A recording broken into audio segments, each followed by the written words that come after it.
Ya, kita lanjutkan materi pembelajaran kita tentang matematika. Masih tentang ini topik umumnya adalah peluang. Tapi dimulai dengan membahas kaidah pencacahan. Nah, kemarin di kaidah pencacahan kita sudah belajar tentang menghitung cara menghitung dengan prinsip dasar suatu kejadian itu saling berhubungan atau tidak. Bisa dikalikan, bisa ditambah. Pada kaidah pencacahan, kita membahas tentang 3 metode. Ada metode namanya diagram, ada metode namanya grafik, tabel, dan ada metode pengisian slot atau filling slot. Ada kemarin sempat teman bertanya, itu contoh pertama kenapa Arpan ke sekolah ada 3 moda menggunakan mobil, motor, dan satu lagi itu lupa. Kenapa cuma satu cara? Sebenarnya yang dimaksud dengan satu cara itu ya dari Arpan pergi ke sekolah itu memang cuma satu cara karena tidak bisa dia naik ke 3 moda itu. Cuman berapa banyak caranya jika menggunakan kendaraan? Maka dijelaskan. Kalau mobil 3, berarti caranya menggunakan mobil ada 3. Kalau motor 3, maka caranya menggunakan motor ada 3 juga. Kalau sepedanya 3, caranya menggunakan sepeda ada 3 juga. Jadi kalau berapa cara ke sekolah dengan menggunakan kendaraan itu, ya mobil 3, tambah dengan sepeda 3, tambah dengan motor 3. 9. Cuma caranya ke sekolah ya cuma satu. Terus kenapa tidak dijelaskan dari awal, Sar? Ya dijelaskan, cuma memang harus nonton video pertama dan video kedua. Terus juga ada pertanyaan, eh kan itu model diagram dan model tabel bagusnya digunakan untuk dua objek dua objek saja atau tiga, ya dua objek apalagi tabel. Ya iya, sama saja ada contoh soal di situ yang saya menggunakan model diagram, model tabel, dan model filling slot untuk satu soal. Kenapa digunakan 3 model itu sekalian? Ya biar paham kalau cara menghitung itu bisa menggunakan 3 model. Cuman teknik itu tidak harus digunakan semua. Lihat saja teknik yang bagus. Mungkin teknik menggambar diagram lebih dipahami ya pakai itu. Kalau cuma 2 objek kita bisa menggunakan teknik tabel. Kalau banyak objek biar tidak repot ya kita gunakan saja teknik filling slot. Tapi inti dari kaidah pencacahan itu akan masuk ke materi berikut yang kita bahas. Namanya permutasi dan kombinasi. Jadi nanti pada permutasi dan kombinasi ini kita akan lihat bahwa ternyata kaidah pencacahan itu larinya ke arah sana, ke permutasi dan kombinasi. Permutasi dan kombinasi itu menggunakan teknik kaidah pencacahan.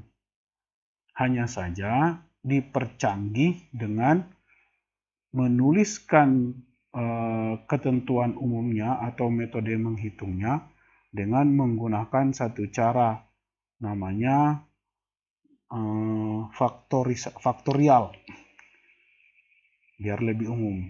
Oke, kita lanjut saja. Nanti kita akan bahas gampang itu. Permutasi dan kombinasi. Permutasi dan kombinasi itu sejatinya adalah membahas tentang cara memilih. Ingat, kata kuncinya di situ. Membahas tentang cara memilih dan mengatur. Cara memilih dan mengatur bentuk suatu kelompok data. Jadi yang dibahas cara memilih dan mengatur bentuk suatu kelompok data. memilih dalam sebuah kelompok data atau mengatur urutan dari kelompok data tersebut. Itu yang dibahas pada permutasi dan kombinasi. Lebih jelasnya, ada beberapa perbedaan permutasi dan kombinasi yang akan kita temui, tapi ini kira-kira definisi yang paling sering. Pada komponen data yang sama, ini untuk komponen data yang sama, permutasi untuk urutan yang berbeda, pada sebuah kejadian permutasi dianggap berbeda. Sedangkan pada kombinasi, urutan yang berbeda dianggap sama.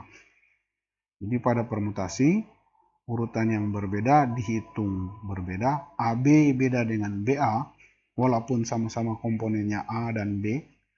Sedangkan pada kombinasi itu dianggap sama. Karena komponennya cuma A dan B, maka AB sama dengan BA. Bingung, Sir? Sudah, tenang. Nanti akan kita bahas lebih lanjut. Nah, ini ada contoh kesalahan istilah yang sering kita dapat. Biasanya ada penyebutan untuk membuat sebuah password. Orang bertanya, apa kombinasi passwordmu? Nah, orang menyebutnya kombinasi password. Padahal, jika passwordmu adalah ARPAN, maka kamu tidak bisa menuliskan APRAN. Karena nanti tidak bisa login. Kalau passwordmu ARPAN, kamu harus menuliskan ARPAN. Kalau kamu menuliskan APRAN, tetap tidak bisa login. Walaupun komponennya sama, yaitu huruf A, huruf R, huruf P, huruf A, dan huruf N. Karena ARPAN tidak sama dengan APRAN. Oleh karena itu, kata yang harus dipakai di atas bukan kombinasi password.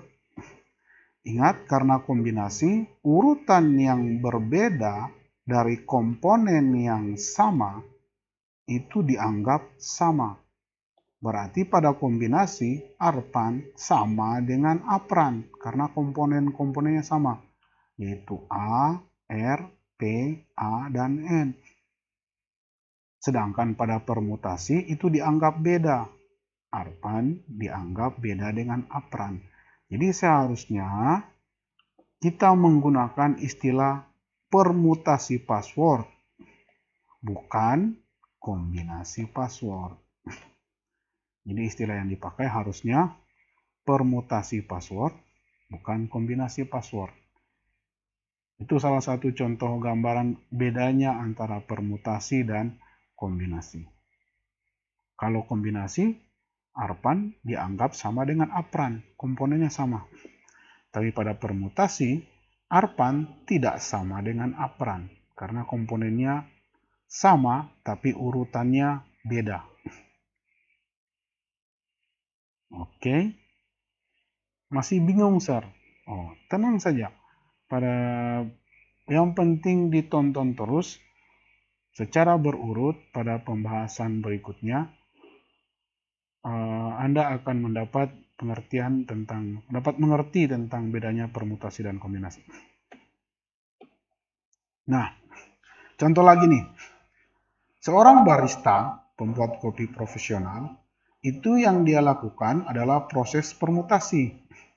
Kenapa? Karena urut-urutan membuat kopinya jelas. Air kopi dulu diseduh dengan air panas selama 3 menit. Kopi dulu diseduh dengan air panas selama 3 menit, baru dimasukkan susu. Nah, buat seorang barista profesional, hasilnya akan beda jika susu dulu diseduh dengan air panas, baru dimasukkan kopi. Atau susu dan kopi dimasukkan satu kali, baru diseduh dengan air panas, beda hasilnya. Nah, kenapa dinamakan proses permutasi? Karena walaupun komponennya sama, yaitu air panas, kopi, dan susu, tapi urut-urutan membuatnya yang berbeda, maka dia dinamakan permutasi, dihitung. Susu, air panas, kopi, dihitung 1. Air panas, susu, kopi, dihitung 1. Terus kopi, air panas, susu, dihitung juga 1. Komponennya sama, air panas, kopi, dan susu, tapi urutannya berbeda, maka dianggap berbeda. Beda dengan kasus kombinasi. Biasanya seorang pembuat kopi amatir, dia melakukan proses kombinasi. Karena baik susu dan kopi dimasukkan sekaligus baru disiram dengan air panas, buat pembuat kopi amatir itu rasanya sama saja dengan kopi disiram air panas baru dimasukkan susu. Dan rasanya juga sama jika susu disiram air panas baru dimasukkan kopi. Pokoknya yang penting ada air panas, susu, dan kopi. Apa yang dimasukkan duluan itu buat pembuat kopi amatir rasanya sama. Makanya proses untuk pembuat kopi amatir dinamakan kombinasi. Kita bilang misalnya mengatakan bahwa dia mengkombinasikan. Karena buat dia sama saja, cuman kopi, susu, dan air panas. Tapi kalau barista, dia tidak mengkombinasikan. Dia mempermutasikan. Apa yang duluan, walaupun komponen yang sama, itu akan menghasilkan yang berbeda. Oke, kira-kira itu beda antara permutasi dan kombinasi. Jadi permutasi urutan penting. Posisi penting. Kombinasi urutan tidak penting. Posisi tidak penting. Ini permutasi, posisi penting. Oke, lanjut ke bahasan kita. Kita mulai dulu dengan ini, permutasi ini. Apa itu permutasi sebenarnya? Pada dasarnya, permutasi berhubungan dengan kata mengatur. Jadi nanti kata kuncinya ketika Anda mendapat soal, terus bingung, ini soal tentang permutasi atau kombinasi. Ingat saja, kalau dia berhubungan dengan mengatur atau posisi, maka itu insya Allah permutasi. Itu permutasi. Tapi kalau dia berhubungan dengan memilih misalnya, maka itu biasanya kombinasi. Jadi kata kuncinya situ. Kalau soalnya dia mengatur atau memilih juga boleh, tapi nanti akan diurutkan, mengurutkan. Nah, itu permutasi. Atau dalam matematika, permutasi adalah jumlah kejadian yang dapat terjadi pada proses mengatur suatu kelompok data dalam urutan tertentu. Coba lihat kata-katanya di sini. Permutasi yang dapat terjadi pada proses mengatur. Jadi mengatur, mengurutkan, nah itu prosesnya adalah permutasi itu. Mengatur, mengurutkan, itu permutasi. Itu mungkin yang jelas bedanya dengan kombinasi. Nah, secara umum, biar bahasan kita terstruktur, ini mungkin juga Bapak Ibu yang biasa mengajar matematika, biar bahasanya terstruktur. Jenis-jenis permutasi itu sebenarnya cuma 2. Ada permutasi dengan komponen yang berulang, dan ada permutasi dengan komponen yang tidak berulang. Jadi permutasi dengan komponen atau unsur yang akan dipermutate itu berulang. Dan ada juga permutasi dengan komponen atau unsur-unsur yang tidak berulang. Nah, contohnya ini. Permutasi dengan komponen berulang. Nah, Tentukan banyak cara membuat password yang terdiri dari 5 huruf. Bagaimana caranya membuat password yang terdiri dari 5 huruf? Jumlah huruf ada 26. Dan password jelas bisa berulang. Misalnya passwordnya AAAA. Berarti huruf A berulang sebanyak 5 kali. ABAAB. Berarti huruf A berulang sebanyak 3 kali. Dan B berulang sebanyak 2 kali. Jadi komponen huruf yang digunakan pada password itu bisa berulang. Misalnya ARPAN, ARPAN, ada 2 yang berulang nih, huruf A dan huruf A di sini.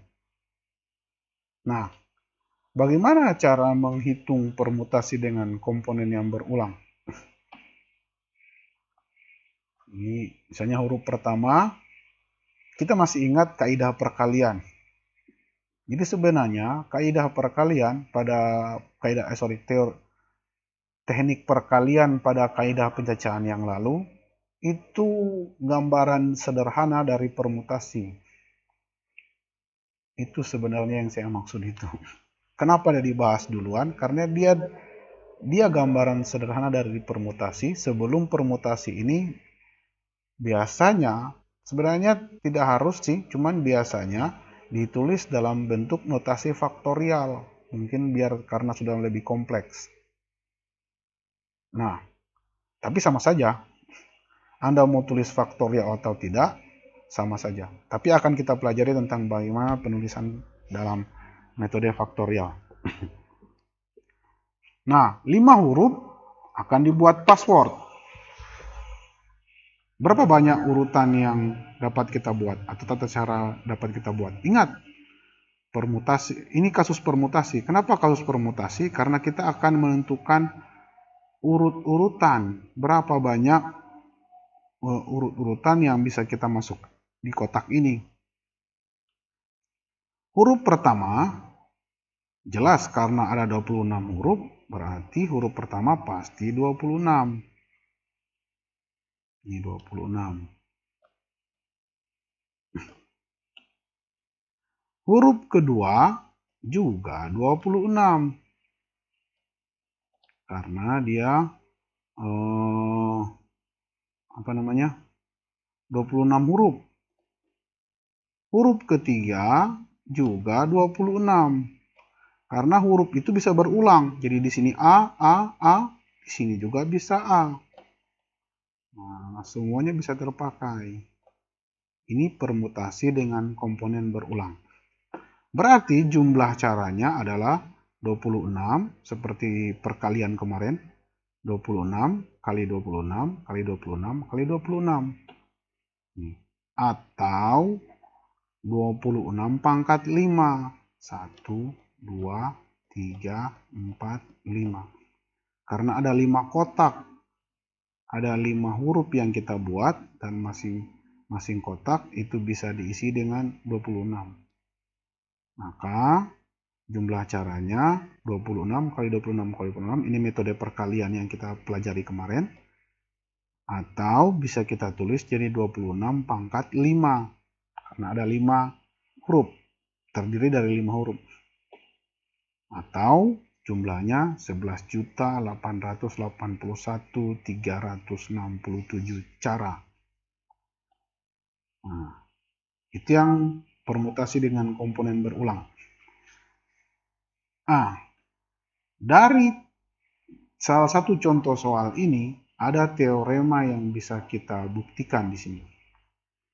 Jika dari n komponen akan diurutkan sebanyak R, di mana pengulangan dibolehkan dan urutannya diperhatikan, syarat permutasi ingat urutan diperhatikan,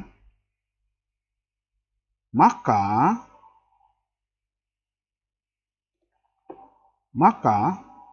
banyak cara mengurutkannya adalah n pangkat R.